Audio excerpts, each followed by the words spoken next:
Bismillahirrahmanirrahim. Assalamualaikum warahmatullahi wabarakatuh. Waalaikumsalam warahmatullahi wabarakatuh. Innal hamdalillah nahmaduhu wa nasta'inuhu wa nastaghfiruh wa na'udzu billahi min syururi anfusina wa min sayyiati a'malina. May yahdihillahu fala mudhillalah wa may yudlil fala hadiyalah.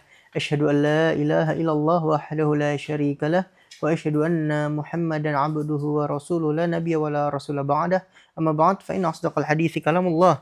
Wa khairal huda huda nabiyyina Muhammadin sallallahu alaihi wasallam wa syarrul umur muhdatsatuha fa inna kulla muhdatsatin bid'ah wa kulla bid'atin dhalalah wa kulla dhalalatin finnar a'adzani Allahu wa iyyakum minan nar.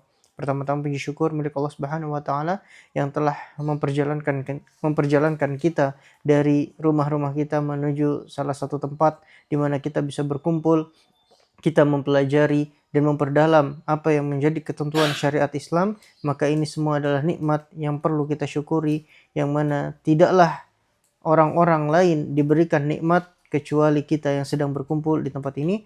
Maka hendaknya syukur itu tidak pernah putus dan henti kita ucapkan.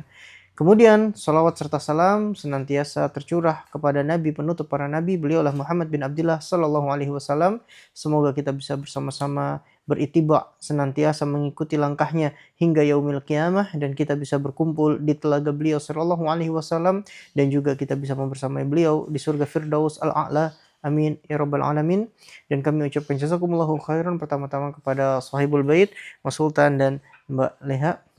Dan juga kami ucapkan jazakumullahu khairan kepada seluruh hadirin yang telah hadir untuk sama-sama belajar. Masya Allah, semoga apa yang diluangkan dari waktu dan juga apa yang diluangkan dari langkah-langkah kaki, Allah balas dengan mendekatnya, Allah balas dengan surganya yang paling agung.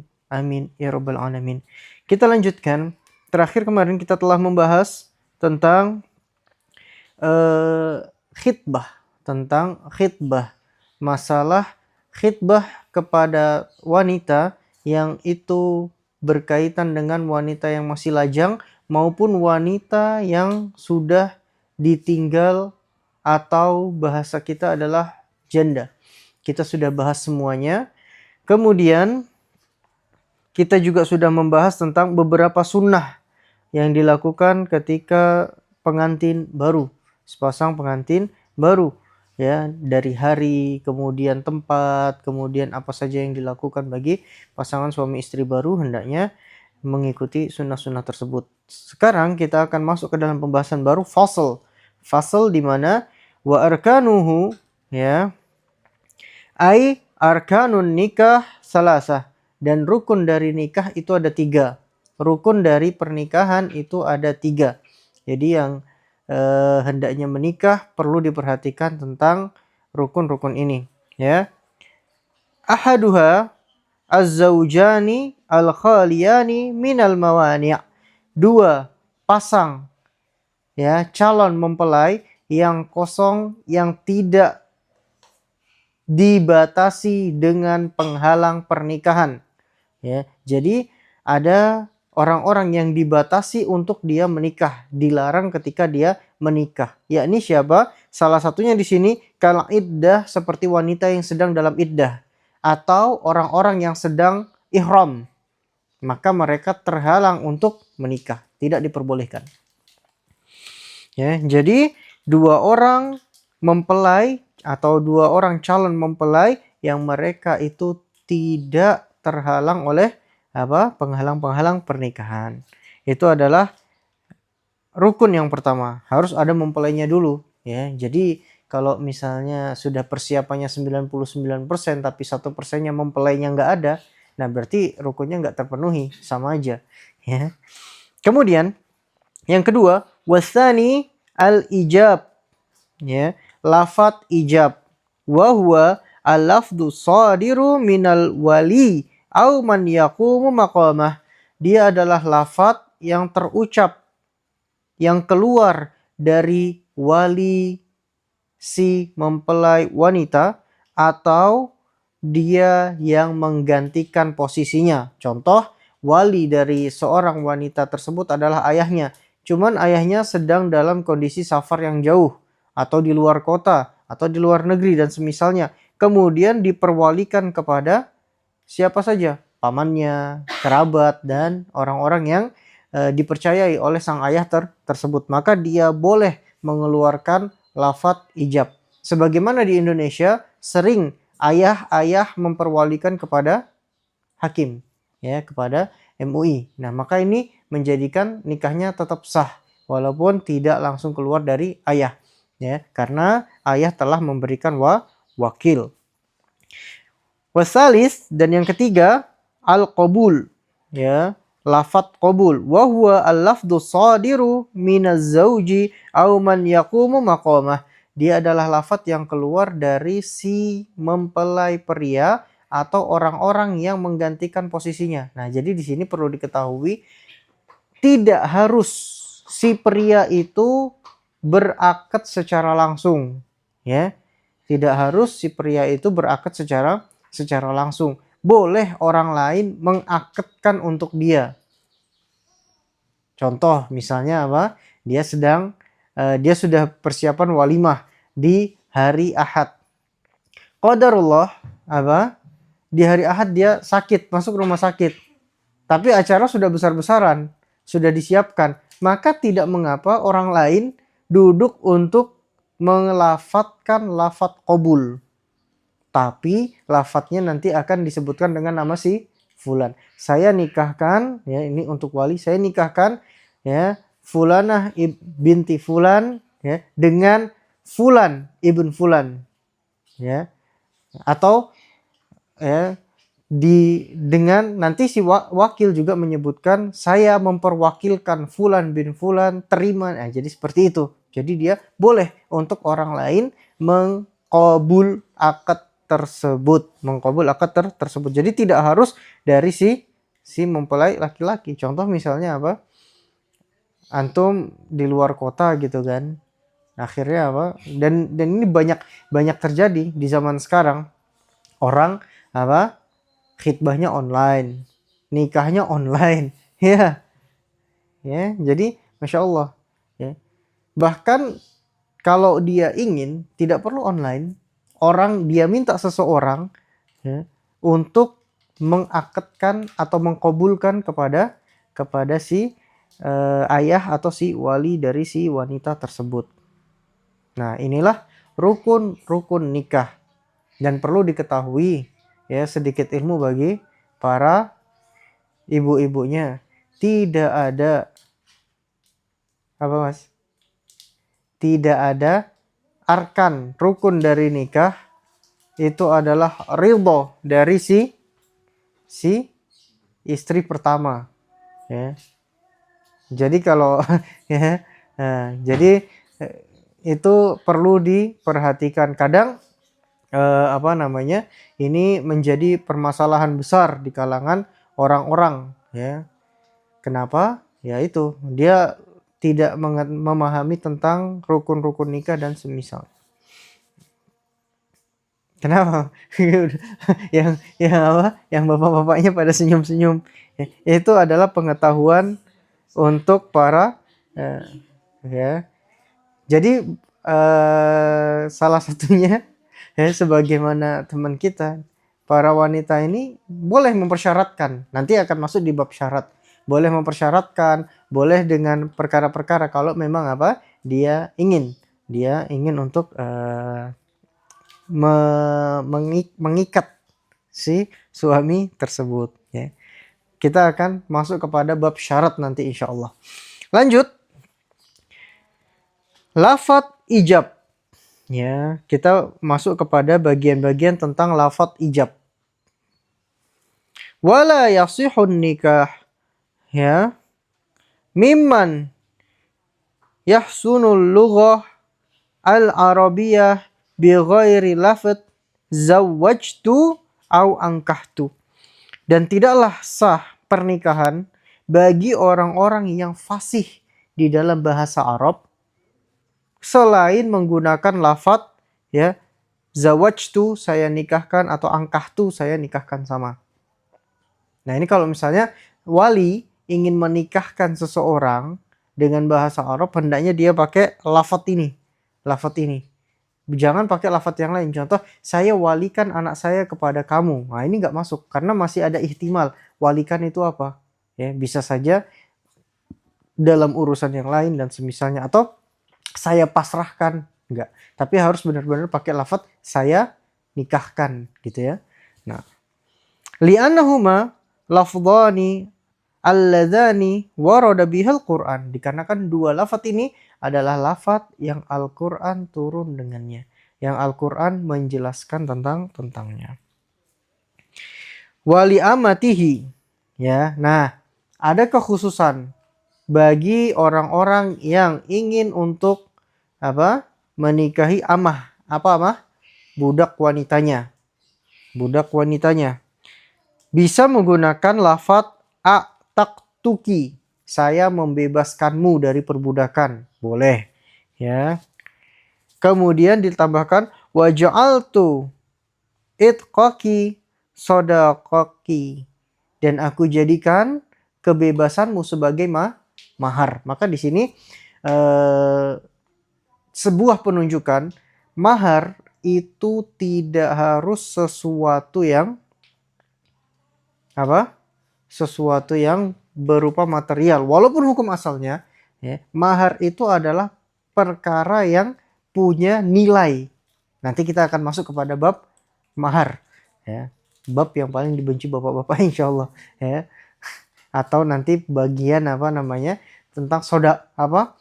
Sodak. Kalau sodak di sini berkaitan dengan nafkah ya. Mahar dan nafkah ini adalah dua bab yang memberatkan para suami ya. Tapi itulah ilmu. Nah, jadi boleh untuk memberikan dalam bentuk apa? Dalam bentuk yang lain. Sebagaimana dalam sebuah hadis ada seseorang budak yang dia disuruh untuk memberikan mahar, dia mencari apapun ternyata dia nggak punya apa-apa. Kemudian Rasul sebutkan ya, iltamis walau khotaman min hadid, berikanlah mahar walaupun itu cuma sekedar cincin besi. Akhirnya apa? Dia nyari, nggak ketemu, nggak ada juga. Akhirnya ditanya oleh Rasul SAW, apakah engkau punya hafalan dari Quran? Dia sebutkan punya. Ya udah, kalau gitu jadikan apa yang kau miliki dari ilmu sebagai mahar. Nah, dan kisah ini yang disebutkan liqisati ya Sofiyah. Di salah satunya adalah kisahnya Sofiyah ya. Itu juga tentang pembebasan budak yang mana budak tersebut dijadikan sebagai pembebasannya dijadikan sebagai maharnya. Nah, itu tadi tentang lafadz ijab. Jadi ijab bagi siapapun, para aba, para orang tua, para wali nanti. Contoh antum nanti akan memperwalikan adik, memperwalikan kakak, memperwalikan siapa saja. Yang mana perwalian ada di tangan antum, maka ingat dengan lafadz zawajtu atau angkahtu. Itu kalau mau menggunakan bahasa Arab. Nah, kemudian kita masuk kepada lafadz qabul.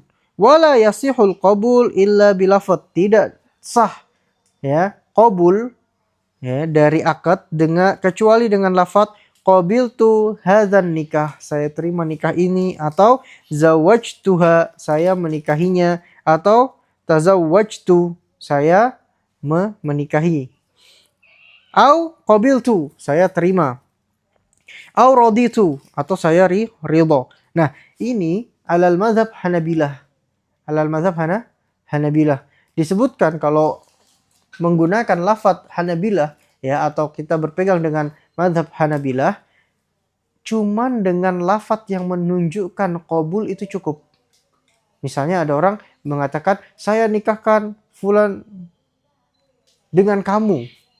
Contoh, fulanah dengan kamu. Kemudian si laki-laki cuma mengatakan saya terima, selesai. Ya.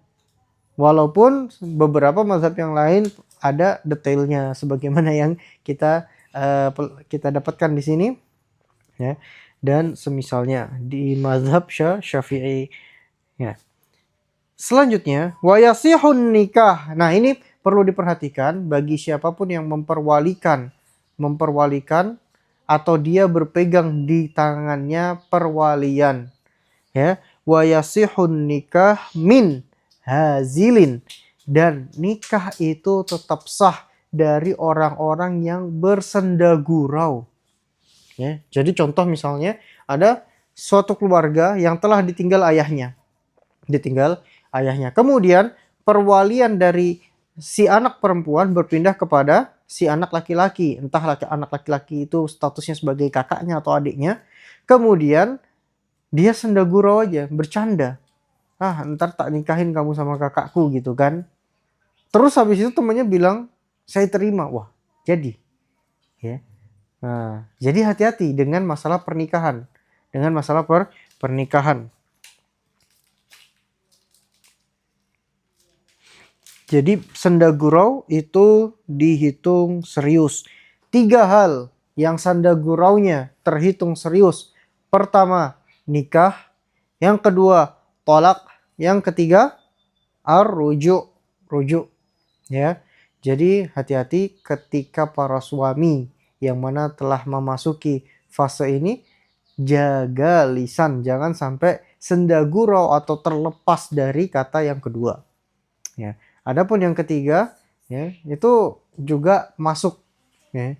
Dia sudah mengeluarkan lafaz tersebut, kemudian dia cuma bercanda.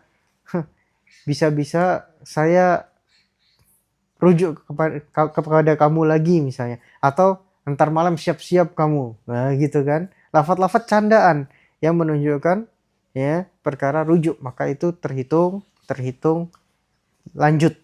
Jadi 3 hal yang perlu diwaspadai bagi seorang pria ya, memperwalikan atau menikahkan, kemudian ya mentalak dan merujuk. Taljiatan ya, bahkan sah bagi laki-laki yang dipaksa. Contoh misalnya apa? Ada seorang ayah yang mana anaknya udah kesemsem sama antum gitu kan. Nah, terus habis itu apa? Udah antum diikat, kemudian ditodong senjata atau apa, ngomong ya, saya nikahkan kamu dengan anak saya. Ngomong harus terima. Ya, kalau enggak tak lepas. Terus antum ya udah terpaksa antum bilang saya terima. Jadi ya, walaupun terpaksa. Coba. Nah, itu ngerinya lafaz dari ya akad. Makanya perlu diperhatikan ikhwani wa akhwati barakallahu fik, saudari-saudariku dan saudara-saudaraku sekalian, masalah kaitan antara muamalah satu orang dengan orang yang lain ya, ini perkaranya benar-benar harus kita pelajari ya. Akad-akad seperti akad jual beli, akad nikah ya, nanti masuk kepada hukum had dan semisalnya, ini perkara manusia dengan orang yang lain. Adapun ibadah urusan kita sama Allah ya. Ibadah itu urusan kita sama Allah, seperti puasa, sholat, zakat, itu semua dibangun di atas ampunan. Kadang kita lupa, kadang kita ya, itu tidak dianggap oleh Allah Subhanahu wa taala. Tapi ketika masuk kepada muamalah ya, antum punya hutang. Perasaan udah dibayar, tapi hakikatnya belum ya. Maka tetap masih ada tanggungan. Tapi kalau antum mau sholat, lupa tadi rakaat 2 apa 3. Seingat saya sudah 3. Antum nambah 1 rakaat lagi walaupun masih 2. Tetap Allah terima. Paham? Jadi itulah perbedaan antara muamalah dengan Allah dengan muamalah dengan makhluk. Nah, dan hubungan pernikahan ini adalah pintu dasar. Nah, insya Allah setelahnya kita akan membahas bagian panjang sekali tentang rumah tangga. Ya, bagaimana lafaz-lafaz itu ketika jatuh, ini bisa jatuh kepada talak, ini enggak. Jadi ini semua perlu diperhatikan. Ya. Karena yaitu pernikahan adalah muamalah terpanjang. Ya, muamalah terpanjang. Karena yang paling berat bukan hubungan kita dengan Allah. Kalau hubungan hamba dengan Robnya itu dibangun di atas pintu maaf, rahmat, kasih sayang. Kita lupa, kita salah, ya, aman. Tapi ketika muamalahnya dengan dengan sesama manusia, nah ini baru menjadi perkara yang berat. Makanya kenapa di dalam Al-Quran pernikahan itu sampai disebut apa?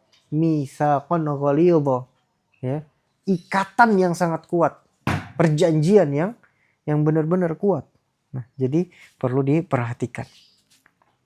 Nah, kita akan masuk kepada hukum-hukum apabila orang itu ya tidak bisa berbahasa Arab atau orang-orang itu tidak bisa ngomong. Ya, kalau ijab dan qabul tadi disebutkan lafadz. Lafadz kan harus berupa suara. Nah, kita lihat waman jahilahuma, barang siapa yang tidak memahami tentang bahasa Arab. Ajiza anil ijab wal qabul bil arabiyah. Dia tidak bisa mengijab dan mengqabul dalam bahasa Arab, ya, sebagaimana kita ketika berakad, ya, menggunakan bahasa Indonesia. Lam yalzamhu ta'allumuhuma, tidak diharuskan dia ya benar-benar dihafalkan dulu, dimutkinkan dulu untuk menggunakan bahasa Arab, nggak wajib. Ya.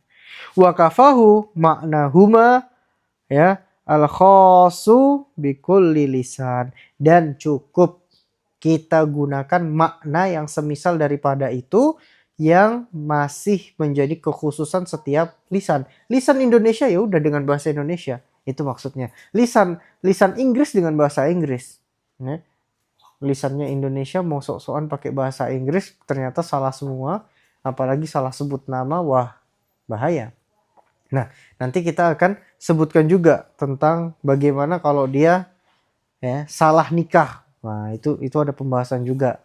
Contoh, bapak ini punya anak dua. Bapak ini punya anak dua. Dia mengatakan, saya nikahkan kamu dengan anak saya yang ini. Ya kan, anak saya gitu. Nah, pikiran dia, anak bapak itu cuma satu, yang kedua. Ternyata yang mau dinikahkan anak pertama. Nah, jadi bagaimana? Nah, itu nanti akan masuk juga dalam pembahasan ya yang panjang ini.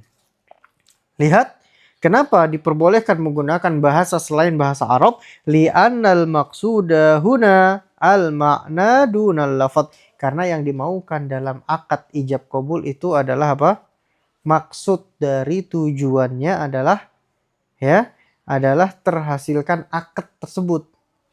Bukan ditinjau dari lafadznya. Yang penting terhasilkan maunya, tujuan dari ya, dua orang yang ingin bersatu tersebut. Li'annahu ghairu muta'abbadin ya bitilawatih, karena dia bukan golongan orang yang beribadah dengan lafadz. Nah, ini perlu diperinci sedikit bahwasanya di dalam syariat itu kita ada hal-hal yang beribadah dengan lafadz. Kita dengan melafatkannya itu sudah tergolong ibadah. Contohnya adalah membaca Quran. Membaca Quran, hanya sekedar membacanya kita sudah seakan-akan apa? Kita sudah dinilai dalam kondisi beribadah. Nah, jadi dan ini banyak sekali perkara-perkara yang berputar di atasnya. Apakah lafadz itu boleh diganti? Contoh ketika Robbi zidni, boleh nggak kita ganti dengan Robbi zidna? Ya, kalau itu adalah ya kita hitungannya beribadah dengan lafadz, kita nggak boleh ganti sama sekali. Ya, makanya Al-Quran salah satu harokat atau satu huruf nggak boleh. Nah, jadi pentingnya kita mempelajari bacaan Al-Fatihah yang benar dan semisalnya, karena itulah yang disebut dengan apa? Disebut dengan kita sedang beribadah dalam bentuk membaca. Adapun selainnya maka ada khilaf di kalangan para ulama, ada yang menyebutkan selain daripada Al-Quran bukan beribadah, yang sebagian menyebutkan ketika ada contohnya disebut beribadah, dan selainnya. Bukan tempat kita untuk berdalam-dalaman, kita ambil hukum seputar fikih keluarga saja di sini. Lanjut, wayan aqidu min akhros, ya, dan apa? Terakad juga bagi orang-orang yang tidak bisa berbicara. Walaupun hukum asal ijab qabul itu apa? Dengan apa? Dengan lafadz, dengan ucapan lisan, tapi kalau dia tidak bisa mengucapkannya, boleh terakad dengan yang pertama bi kitabatin, dengan tulisan. Jadi misalnya antum disuruh memperwalikan orang yang bisu, ya. Antum mengakadkan, saya nikahkan kamu dengan ini, ya. Kemudian dia tulis, ya, qabil tu.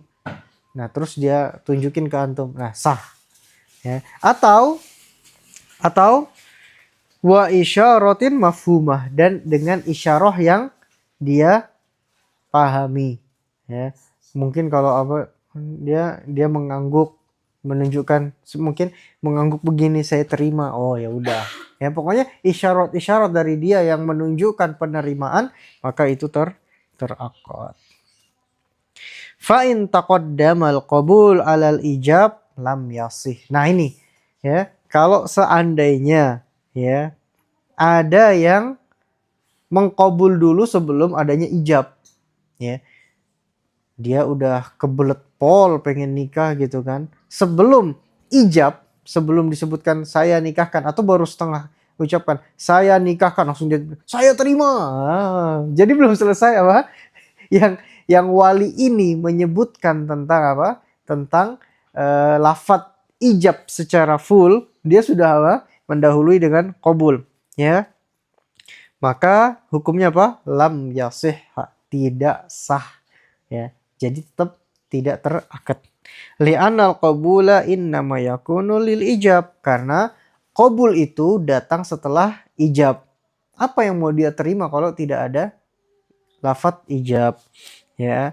Famata wajada, ya, qablahu lam yakun qabulan. Maka kalau dia kok terima sebelum diijab, maka tidak disebut qabul.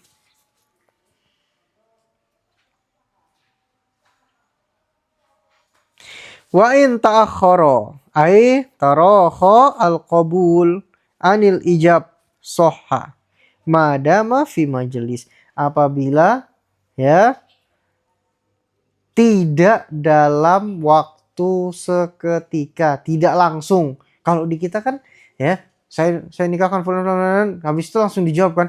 Apalagi disebutkan di beberapa tempat harus satu nafas. Saya terima nikahnya, ya. Katanya kalau nggak satu nafas batal. Tapi di sini, ya, ala mazhab Hanabilah, dan ini adalah mazhab yang kami pegang yang kuat dengan dalil-dalil yang ada, apabila, ya, agak tertunda, tidaklah masalah. Yakni tertunda dia mengucapkan qabul dari penyebutan ijab, maka tetap sah selama masih di majelis. Contoh misalnya apa?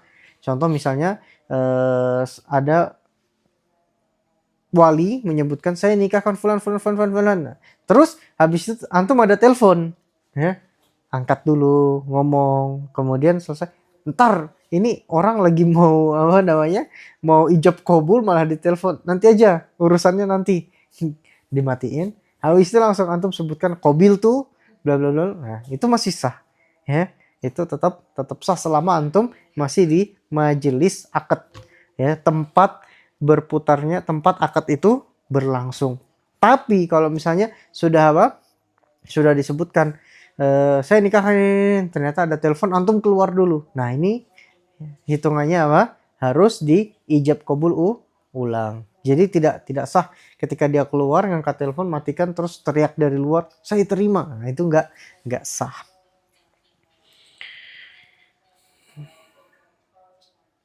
Kemudian syarat yang kedua adalah walam yatasyaghala bima yaqta'uhu urfan walau talal fasl, dan keduanya tidak tersibukkan dari apa yang bisa memutusnya secara urf, ya.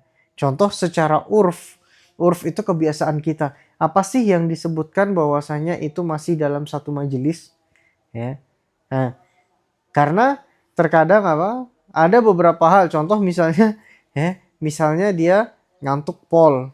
Ketika di akad saya nikahkan fulan, antum ketiduran di situ. Bangun-bangun walaupun masih duduk, tapi kan secara kebiasaan orang-orang itu sudah tidak apa? Sudah panjang, waktunya sudah tidak masuk dalam majelis tersebut. Li'anna hukmal majlis hukmu halatil aqd, dikarenakan hukum dari majelis itu berputar sepanjang akad. Nah, ini perlu diperhatikan bahwasanya hukum majelis itu berputar untuk seluruh akad. Akad jual beli, ya, akad jual beli, begitu pula akad apa? Akad nikah. Makanya perlu diperhatikan tentang jual beli yang mana itu berkaitan banget ketika berkaitan dengan majelis. Contoh jual beli emas. Itu harus diperhatikan. Kenapa? Karena dia senggang atau dia terpisah dari majelis, sudah. Jual belinya nggak sah. Terutama emas itu yang paling krusial. Ya. Dan Nana ditanya salah seorang teman asatid ya tentang jual beli emas. Bagaimana kalau begini? Bagaimana kalau begini? Ini yang ngangkat gini. Ya. Atas ketentuan yang ada dari sekian banyak pertanyaan, yang lolos cuma satu. Yang kami berdasarkan ilmu kami sahih. Ya, karena memang emas itu berat sekali, berkaitannya dengan majelis. Apakah dia masih dalam majelis atau enggak? Ketika dia sudah hitungannya berpindah majelis, jadi apa? Itu tidak terakad lagi. Begitu juga akad nikah. Ketika dia pindah majelis, ya, pindah majelis, maka apa? Tidak terakad. Wa in tafarraqa qablahu ai qabla al-qabul au tasyaghala bima yaqta'uhu urfan batala al-ijab lil i'radi an. Ya, kalau misalnya keduanya terpisah sebelum terucap lafadz qabul, atau ya keduanya tersibukkan dengan apa saja yang bisa menjadi pemutus secara adat kebiasaan. Oh, ini ya udah tidak dihitung apa satu akad gitu, maka batallah apa lafadz ijab tersebut harus diulang, ya harus diulang, ya. Wakadha, begitu juga lau junna au ya ughmiya alaihi qabla al-qabul la innam. Nah, ini perlu diperhatikan. Dan begitu juga seandainya orang apa ketika di ijab, saya nikahkan fulan ya dengan ini, terus apa pas dia mau mengkabul gila dia. Nah, atau ughmiya alaih, dia pingsan, ya dia pingsan, maka apa batal kabulnya, ijab kabulnya batal. Tapi di sini disebutkan la innam. Kalau dia tidur malah nggak masalah. Ya. Kalau dia tidur malah nggak masalah. Jadi mungkin pas lagi apa sudah jabat tangan ya, saking capeknya ketiduran ya. Itu nggak membatalkan. Dibangunkan ya, dibangunkan karena dia udah hafal ya. Kan saya nikah kan gara-gara capek, tidur dia. Tidur terus habis itu dibangunkan langsung saya terima nikahnya, udah hafal, nggak masalah, akad tetap jalan ya. Kenapa disebutkan? Karena kondisi tidur terkadang orang masih di antara batas sadar, masih ada kemungkinan dia sadar dan memahami ya lafadz. Kadang ada orang yang apa tidur itu masih mendengar suara, ya kan. Jadi ketika masih dalam kondisi tidur ringan dan semisalnya tidak mengapa. Adapun ketika dia gila, ini benar-benar akalnya udah tertutup. Ya walaupun sudah diakad, kemudian dalam kondisi gila dia teriak saya terima, tetap nggak terakad. Itulah yang berkaitan dengan rukun-rukun nikah dan pembahasan seputar apa yang berkaitan dengan rukun nikah. Insya Allah kita akan masuk kepada bab syarat-syarat dalam pernikahan, ya. Syarat-syarat di dalam pernikahan. Kapan terhasilkan ya syarat ini, dan nanti kita setelah itu masuk kepada penghalang. Barulah setelah masuk syarat penghalang masuk kepada pintu yang lebih besar, yaitu berupa apa? Berupa sodakoh. Sodakoh itu nafkah, ya. Nafkah dari suami. Apa saja sih yang menjadi ketentuan nafkah? Terus sang istri. Sang istri itu ketika dia menikah, ya, sampai kapan dia dapat nafkah? Ya, apa yang menjadikan istri tidak dapat nafkah? Ya, ada kondisi-kondisi di mana sang istri tidak mendapatkan nafkah, ya, atau nafkah kalau dalam bahasa kita sehari-hari.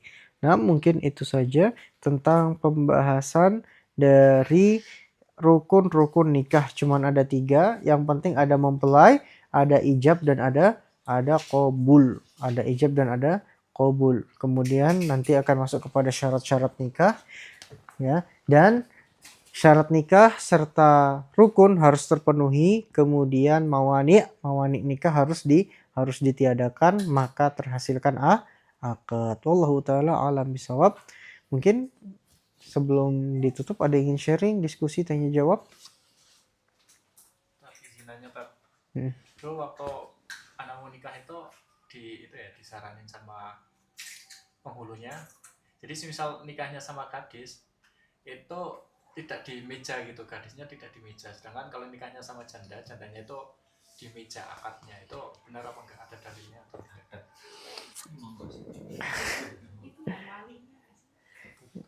Jadi kalau sama gadisnya nggak boleh bareng.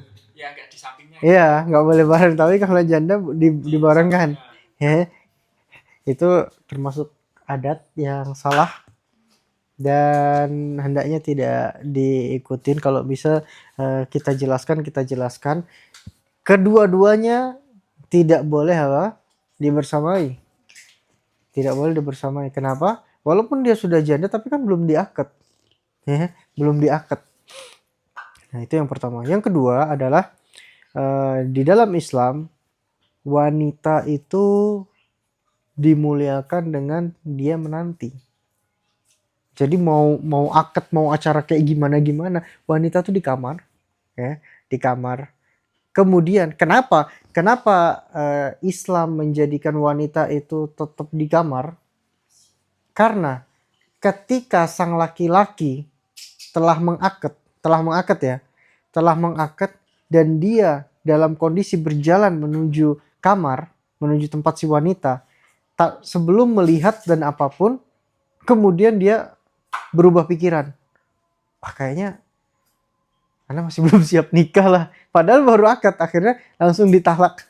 Ya, ada kan kasus yang pernah lihat beritanya, habis diakad berapa menit langsung ditalak sama si laki-laki tersebut. Ya, pernah ada berita sampai ribut. Nah, kalau seperti ini maka dikembalikan semua mahar, aman. Tapi ketika laki-laki sudah membuka pintu dan telah melangkahkan kaki masuk ke kamar, sekedar melangkah, ya, ke kamar si wanita. Kemudian dia tutup lagi, keluar. Waduh, gak jadi aja lah gitu kan. Itu si wanita sudah punya hak setengah mahar. Inilah syariat Islam. Jadi wanita tuh saking mulianya, sekedar ditengok saja, itu dia sudah punya hak setengah mahar. Agar paham ini para ikhwan sekarang, ya. Jadi antum, ya, para misalnya istrinya di kamar, antum melangkah baru buka pintu. Akhirnya waduh, nggak siap lah, tutup lagi, antum mentalak, itu si wanita sudah dapat setengah mahar. Jadi kalau misalnya maharnya sekian puluh juta, ya hitung aja setengahnya. 20 juta ambil 10 jutanya. Nah, adapun ketika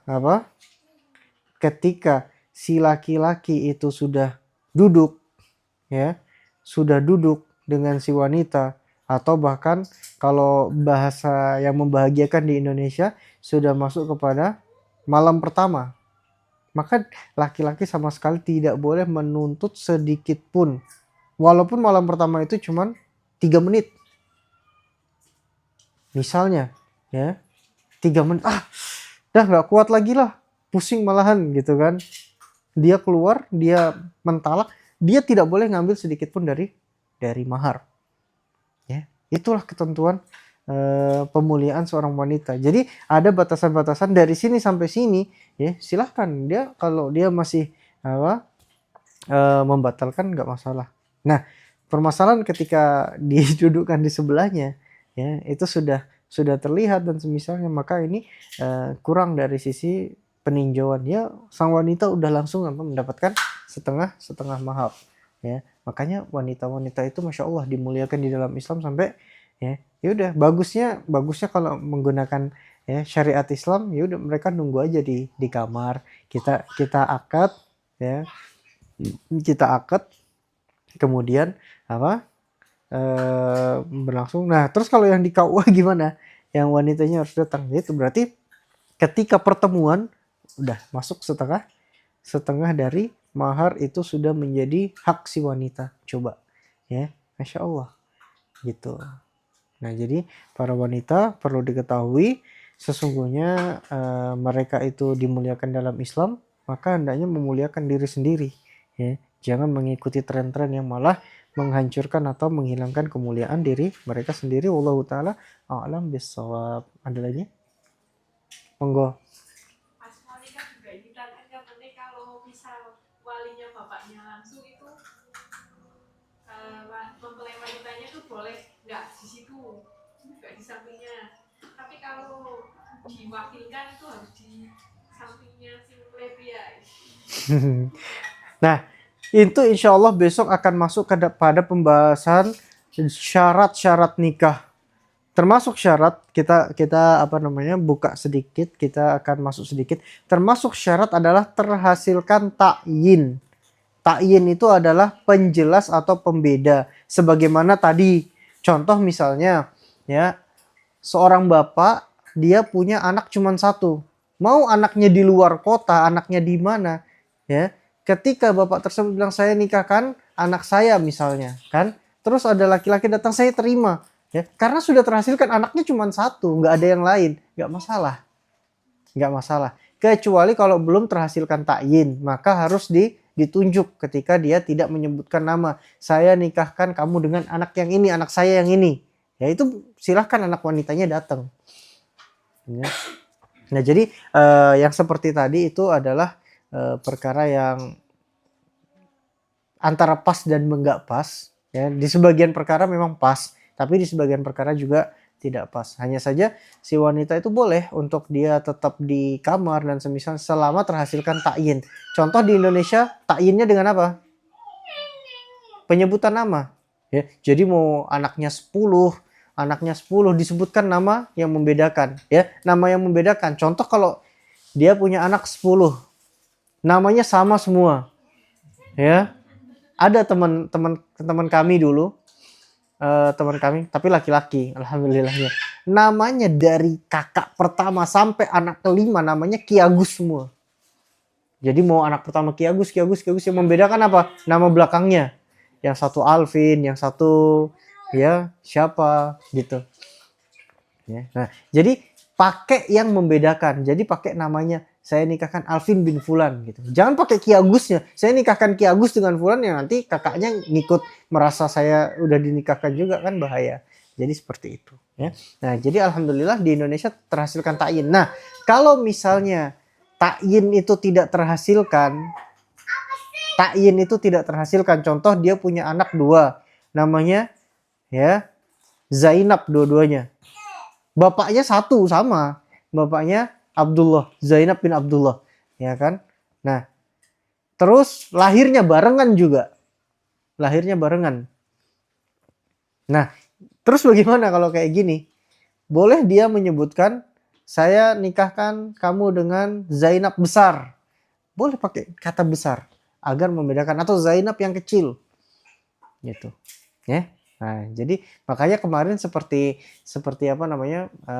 ketika ada orang yang masuk dalam syariat, kami sempat ditanya bagaimana sih kalau ini waktu itu masalah kurban, sahibul kurban hendaknya bagaimana? Ya udah sebutkan daerahnya, insya Allah itu sudah terbedakan. Abdullah banyak, tapi Abdullah dari sini yang ada di Masjid Muhammad, yang ikut di masjid itu cuman satu orang atau dua orang. Nah, insya Allah terbedakan dengan kota. Atau bedakan dari kota nggak masalah. Anaknya satu lagi di kamar, ya, yang satu lagi di Jakarta. Dia sebut aja anak saya yang ada di sini, nggak masalah. Ya, jadi seperti itu. Jadi yang penting terhasilkan at-ta'yin atau kejelasan. Nah, nanti bagaimana kalau misalnya ya dia nganggapnya si A, ternyata yang dinikahkan si B. Nah, itu perkara lain lagi, gitu ya. Jadi selama terhasilkan ta'yin, bagaimanapun kondisinya nggak masalah. Si wanita mau ditaruh di kamar, selama sudah paham ya udah. Dan itu yang lebih baik sebenarnya. Cari ta'yin agar apa? Si wanita itu tetap seperti itu. Kemudian termasuk adab, ya. Kemarin apa? Datang dengan susu, hal-hal yang ringan, ya. Susu disuguhkan kepada si wanita. Ini para aba-aba sebelumnya ketika nikah nyuguhkan susu ke istrinya enggak? Wah, lupa. Ya. Dibawakan susu, ya. Diberikan. Kenapa? Karena wanita itu masih dalam kondisi malu dan asing. Ya, jadi itu adalah untuk mendekatkan, dan itu termasuk sunnah, sunnah, ya. Nah, jadi seperti itu. Allahu taala a'lam bishawab. Ada lagi seputar syarat arkan dulu syaratnya, insyaallah menyusul. Nah, kalau tidak ada kami cukupkan, dan apabila ada benarnya itu murni dari Allah Subhanahu wa taala, dan apabila ada kurangnya itu murni dari diri kami pribadi, kurangnya ilmu kami dan juga dari syaitanir rajim. Aku lemah tasma'un wa astaghfirullah li wa lakum innahu wal ghafurur rahim. Subhanakallahumma wa bihamdika asyhadu an la ilaha illa anta astaghfiruka wa atubu ilaik. Jazakumullahu khairan ala hudurikum wa ala ihtimamikum. Terima kasih banyak yang telah hadir dan memperhatikan. Wa akhiru da'wana alhamdulillahi rabbil alamin. Wassalamualaikum warahmatullahi wabarakatuh.